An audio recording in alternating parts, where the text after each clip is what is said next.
आम आदमी का आरोप है कि सरकार उनको खत्म कर रही है।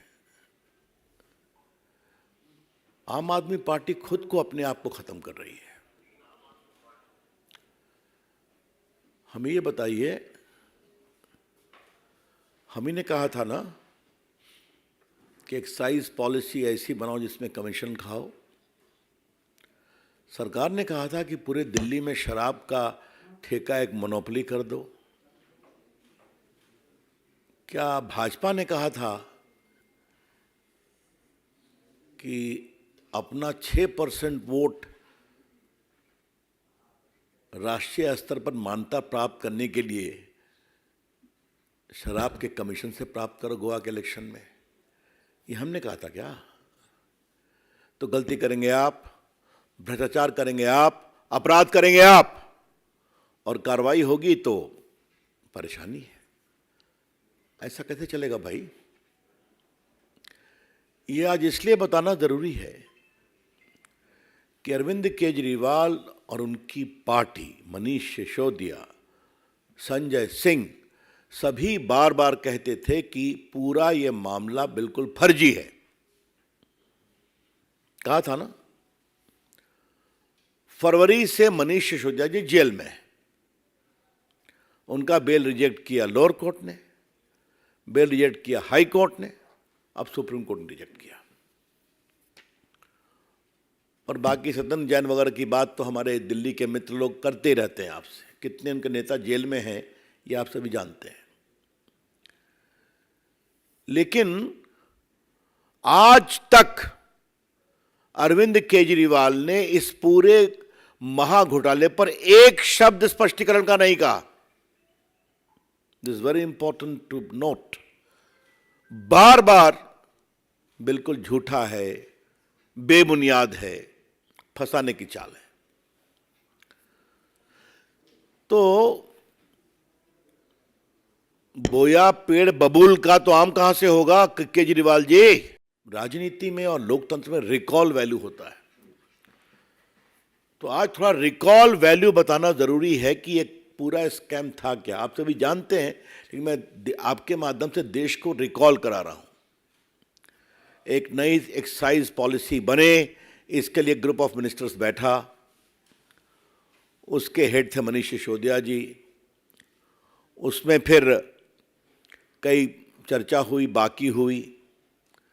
इसी बीच में दक्षिण भारतीय लॉबी की एंट्री होती है और वो एक मिडिल मैन के थ्रू संपर्क करते हैं। और जब कुछ गड़बड़ी होती है, संदेह होता है, तो विषय अरविंद केजरीवाल के पास पहुंचता है।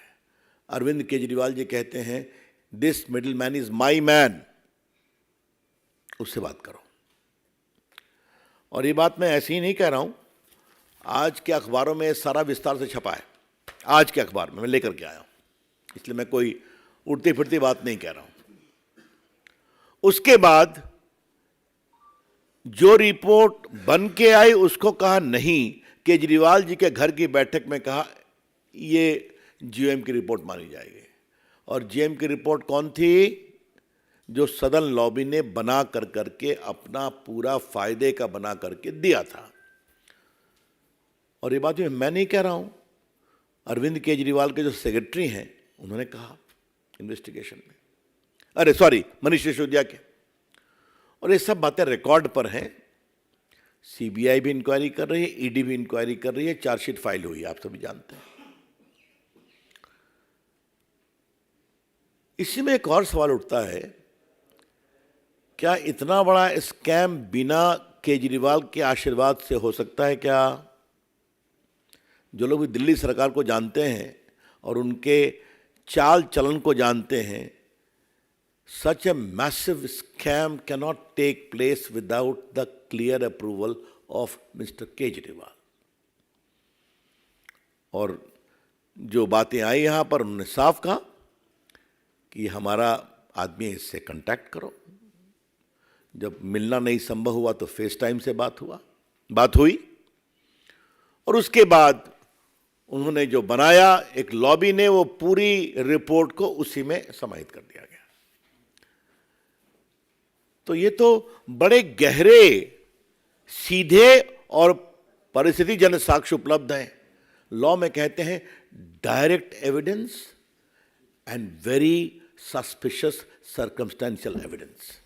जो मनीष सिसोदिया के सेक्रेटरी हैं, उन्होंने क्या कहा, ये भी सुप्रीम कोर्ट का पार्ट है। One day around mid March 21, deputy CM called him to the residence of Chief Minister Arvind Kejriwal and handed over around 30-page documents, which was a draft group of ministers' report. Sri Satendra Jain and Deputy CM Manish Sisodia were also present along with CM in his house. Deputy CM told that this is the base document on which the final GOM report is to be made over.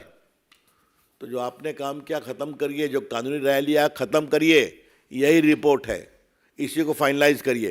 Report कहां से आई? सदन lobby से आई। ये सब supreme court का part में पढ़ रहा हूं।